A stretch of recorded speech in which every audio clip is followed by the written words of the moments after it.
Yeah, g'day everyone.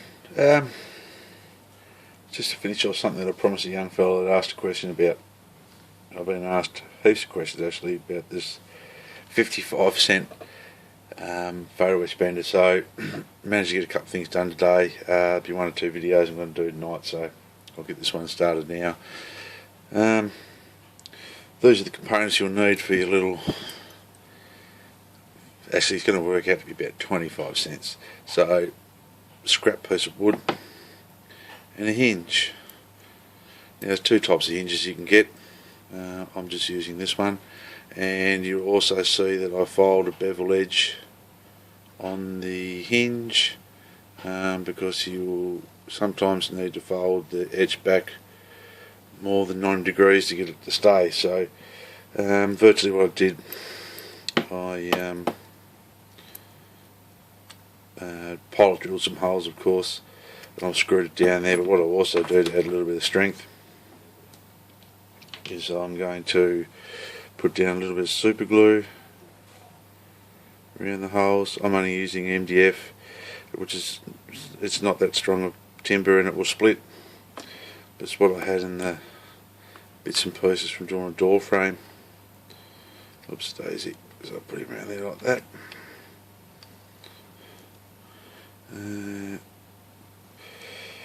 There's some glue around the holes there so I can use as a Loctite. Now Paul, if you can't get your dad or something to do this, let him know, mate. If you're not too far away, I'll send me your name and address and I'll bang this in an envelope for you and you can use it. But I've got myself out of trouble a few times until I bought my little bug. So what we have there now is like the hinge, which you will lay our photo etch passer ring underneath, and see how I've got sort of one edge a little bit set further away than the other. I find that's good for doing corner bends, but also to line the piece up that you want to bend to get a straight edge. Now there's a couple of ways you can clamp this down. You can hold it with your fingers until you bend it. You can put the I've got a piece of old photo etch frame here. You can, whatever I've done with it, there it is. Like hold it with your fingers to bend it. Blue tack there to hold it. You can use a plain old clothes peg, so it just locks like that to hold it. But we'll see if it works. So we want to put a 90-degree bend on that bit of photo etch frame. Use an old hobby blade, lay it underneath there like that, fold it up by pushing hard against it, take our little clamp away. Gone a bit too far on that one.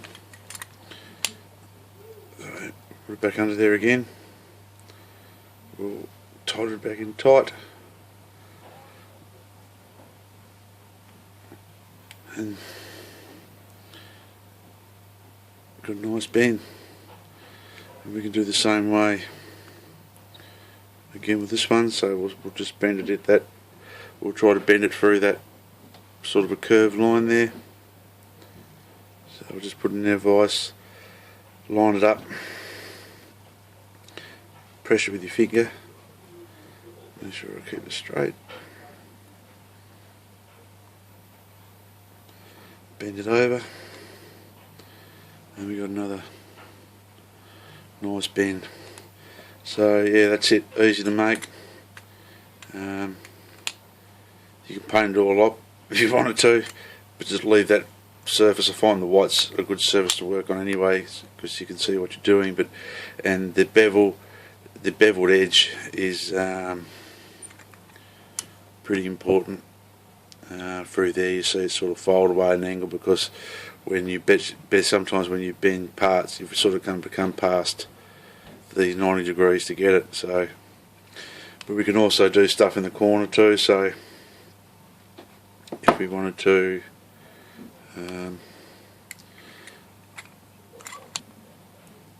So we'll set that back up in there.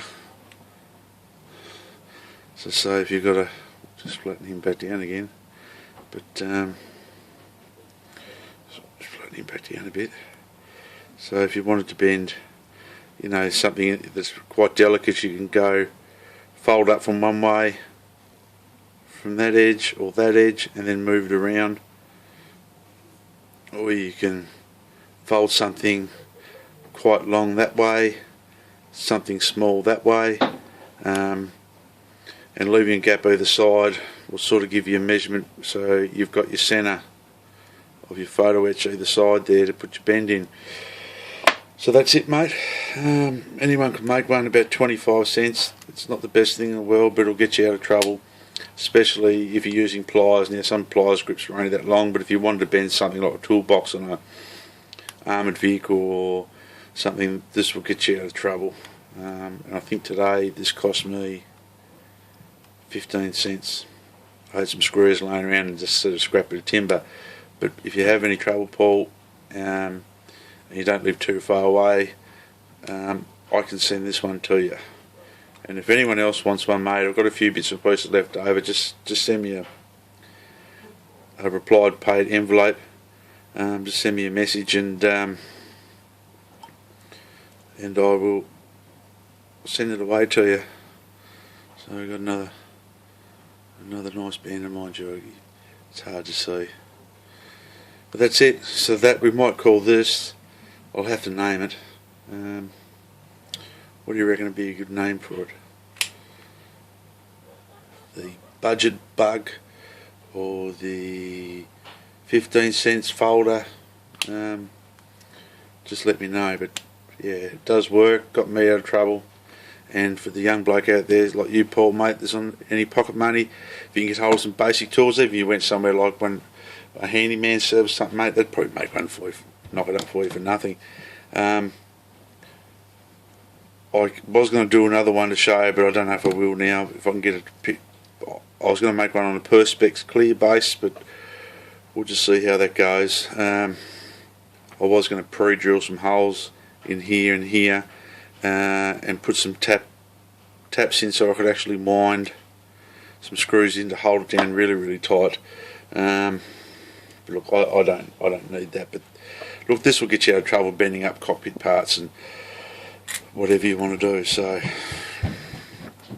yeah, some names of what you think it could be called. 15-cent folder or something. But yeah. But I'll finish this one. Thanks very much. I hope that helped you out, Paul. Yeah,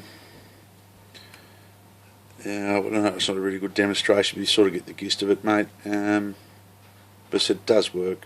And yeah, keep the questions going, mate. Don't be afraid to ask. Thanks, guys.